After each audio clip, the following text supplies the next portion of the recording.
Okay, Donna Green. I was elected to represent Sandown. You know, Timberlane has many fine teachers and students who make us proud, and a passionate school community, obviously. We're not here to tell you that Timberlane is bad. We're here to give you an honest assessment so we can improve together. The first step is getting control of the budget. My husband and I have been made out to be dangerous enemies to public education, but, you know, that's patently false. But we are enemies of something else. We're enemies of waste and indefensible practices. In the past 14 months, the school board has hired the superintendent's wife as a consultant to introduce Spanish Mrs. Green, in kindergarten. Mrs. Green, hold on. You're out of order. We are discussing reducing the budget by $3 million. We're going to be pleasant. We're going to be courteous. And Mr. Moderator, talk about the reduction of the $3 million. It leads to that. I am showing I'll give you a little the leeway. current Go ahead. practice is wasteful. Go ahead. Thank you. $50,000 for a Spanish consultant who's Mrs. Metzler. The school board hired the wife of an SAU board member as a teacher. The school board also hired the wife of the chairman of the budget committee as a PR consultant, a completely unbudgeted position and entirely needless. And I honestly cannot say I believe this is the extent of crony hiring. In 2014, the school board dropped the requirement for competitive bids if the existing services continue to meet the needs of the district. This couldn't be more wasteful and irresponsible.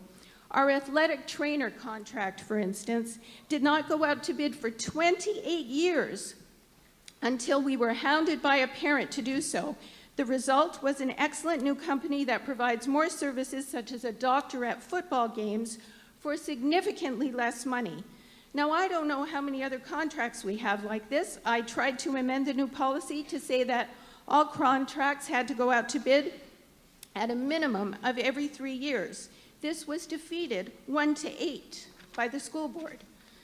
This district also has a practice of withholding financial and staffing information and making elected officials pay for it. In the past 14 months, Arthur and I have had to resort to 13 right-to-know requests, all for public information, and mostly at 50 cents a page. These included monthly revenue and expenditure reports, a year-end financial report, enrollment projections, basic staffing numbers, and Mrs. Metzler's contract.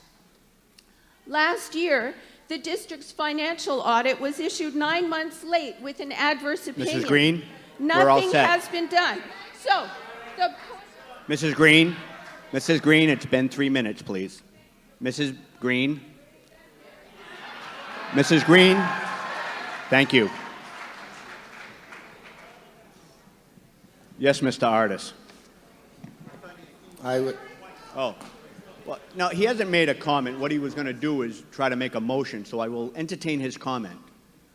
Please, on the reduction of the budget by $3 million. Yes, and I'd like to point out to everybody that at the end of this school year, the expenses will come in at just about $64 million.